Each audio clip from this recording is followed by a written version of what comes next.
来继续来看明年度的总预算，到单犹阁卡伫立法院。根据着主计总处的统计，这个总预算若无及时来通过，会有将近3000亿的新兴计划无法度来进行。早起财政委员会邀请到相关的部会来报告，伫这顺的过程当中是炮啊声、变叫。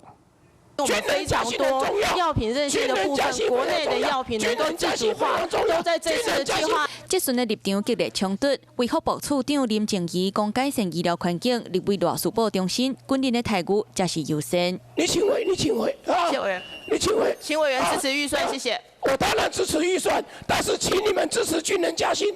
不过实际上总预算为8月就送到立院，到单也未付为审查，年度就伫要9月。主计总处讲，阁有2992亿，新兴阁有增加计划预算无法度使用，包括 T-Pass、通勤月票、溪水的整治、健康医疗，阁国防相关，拢会受到影响。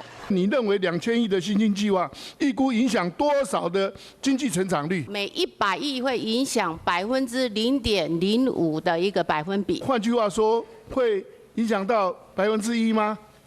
你这个并不是租资本门呐，你怎么可以这样讲呢？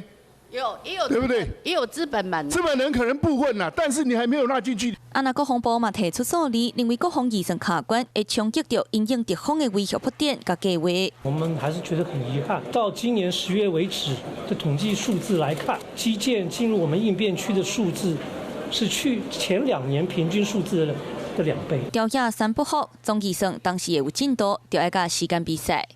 Hello， 我是庄慧琪。想要抢先掌握最及时的新闻资讯吗？赶快订阅、按赞、开启小铃铛，锁定华视新闻 YouTube 频道。